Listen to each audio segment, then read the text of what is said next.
Yo, what up guys, I'm Sammy and welcome back to the Soul Brothers channel, and today we're going to be doing a versus video between two of my favorite shoes to play in right now. These are top performers. So here on my right we got the Puma MB.01, so Lamelo Ball's first signature shoe with Puma. It's going for 125 bucks. And then of course here on the left, one of my favorite shoes to play in of all time is the Nike KD14, which is going for 150 bucks. So if you guys do want to cop either of these shoes, I'll try to leave a link in the description box, but let's get it started right off with the Tracciones. As far as the traction goes, they're both really good. Very top tier traction. So for the KD14, it has a very nice bite on a clean court. Loud squeak as well, which I like. Dust pickup is very minimal, and if it does pick up dust, it's super easy. Wipe, just go boom, once or twice, and you're good to go, and you got good stops again. As far as durability goes though, probably not the best option. I mean, the rubber is kind of hard, but the grooves are like pretty thin. As you guys can see, they're just like very thin lines, so probably not the best option for outdoor use for the KD14. The Pumas might be a little bit better for outdoor use. The rubber is pretty damn hard, although it is kind of like nubs, but the rubber is hard, so I feel like it'll be a little bit better. On a clean court, they're both really nice. You're gonna get super hard bites, and we have a translucent outsole here for the MB.01. As far as dust goes though, if you're playing on a dusty court, I feel like the KD14 is a little bit better. The MB.01 picks up dust a little bit faster, but it's still a very easy wipe. You just go once or twice and you're good to go.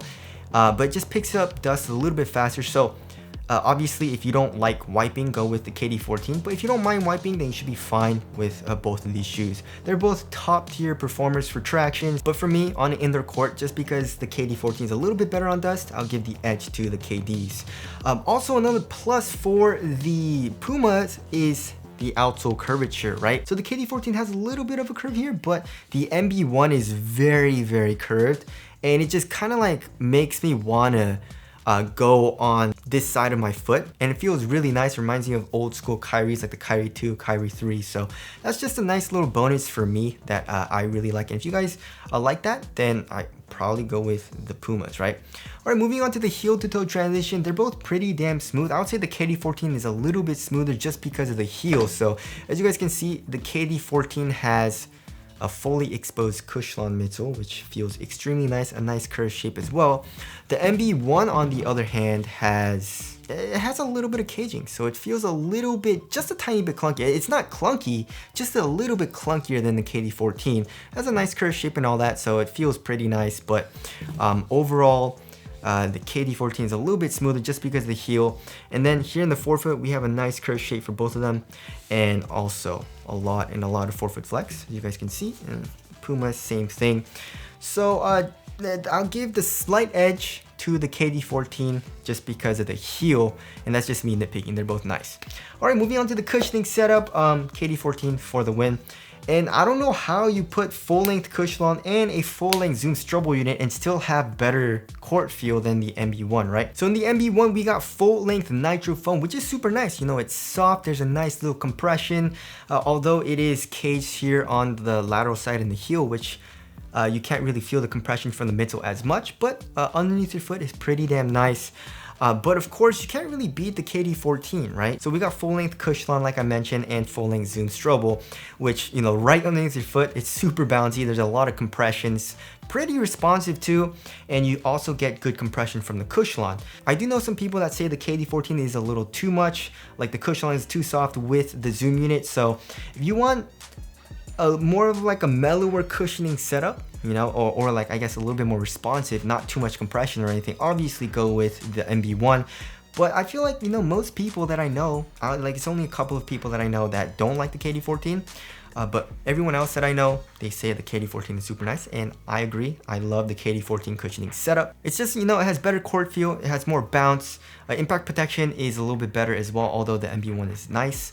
And it's just like, overall, in my opinion, it's better. But like I said, if you want something a little bit more responsive, then go with the MB.01. All right, moving on to the materials. So here in the KD14, we have, it's pretty much like a screen mesh, and we have like this really cheap felt material with this like weird cheetah pattern, which I hate. But it's super thin, you know, it conforms to your foot extremely well. It's very soft as well. It feels really soft here in the toe box and here in the midfoot. The MB.01 on the other hand is like this mesh material. They're calling it a mono mesh, I believe. It's still really thin, right?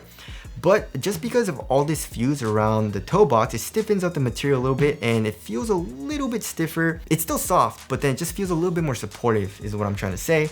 And then here in the midfoot, it's still a little bit stiffer, right, than the KD14. So if you want more of like a supportive feel from the material, then go with the MB1. If you want a softer feel, go with the KD14. But like I said, as far as thickness goes, they're both around the same, super thin here in the toe box and here in the midfoot.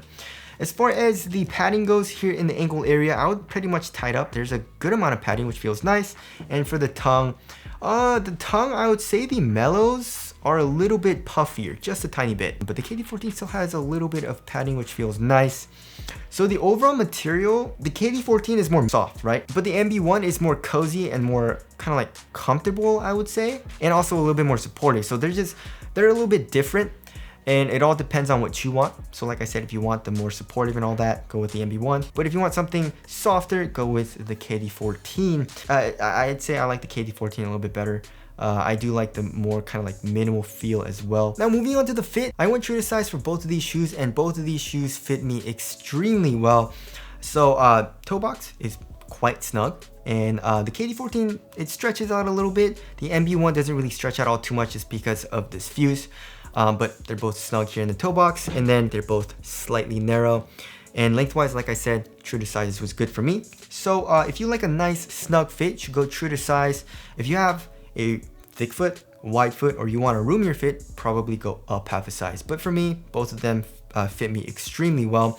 Moving on to the support and lockdown, they're both extremely good here in the KD14. I had no issues with lateral containment. I mean, you have this like midfoot kind of like plastic piece here, and also an internal TPU heel counter. So lateral containment, my foot was staying inside of the footbed. And same thing with the MB1. You know, I had no issues with lateral containment. My foot was not sliding out of the footbed at all. As far as lateral stability goes though, the MB1 is not that wide, as you guys can see. Look at that. You know, the KD14, it has a nice wide base. It's like an inch maybe, right?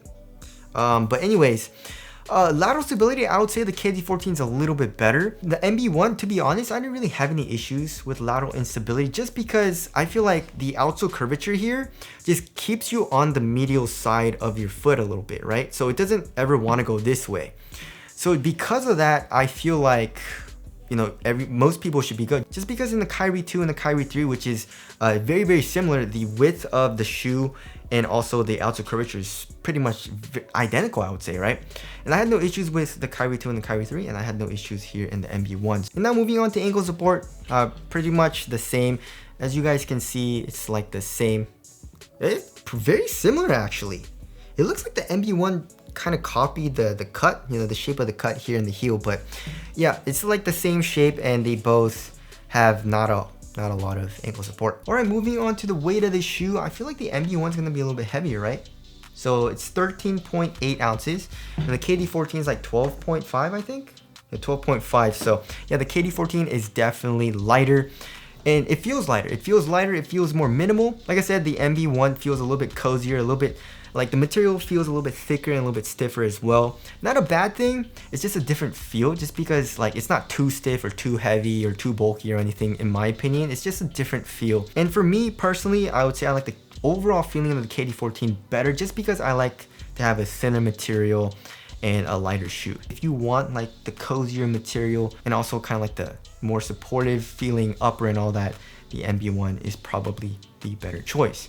All right, as far as the ventilation goes, KD14 is better. You know, the screen mesh material allows for a good amount of airflow and super thin. The MB1, pretty much no airflow.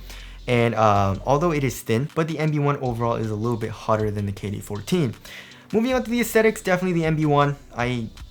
I don't like the aesthetics of the KD14, unfortunately, that much. Especially this, I mean, the strap looks cool. It looks okay on the lateral side, but on the medial side, it's like, what is this? You know what I mean? The MB1 just overall looks really, really nice.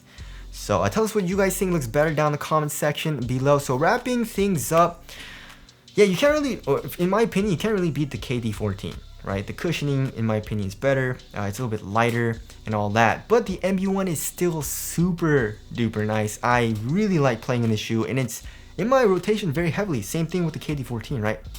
It's just, I guess the only differentiating factor for me is that like if I want zoom strobel, then I usually pick the KD14, but if I want more of like a responsive type of cushioning setup and also like a cozier feeling shoe, and you know, I really like to feel the outsole curvature, then I go with the MB.01. So like I said, you can't really go wrong with either of these shoes. They're both extremely nice. They're both top tier performers. It's just that they feel different on foot. But anyways, that about wraps it up for this versus video. I hope it helped you guys out. And again, if you guys do want to cop either of these, I'll try to leave a link in the description box, but that's it. Thank you guys for watching, and I'll see you guys in the next one.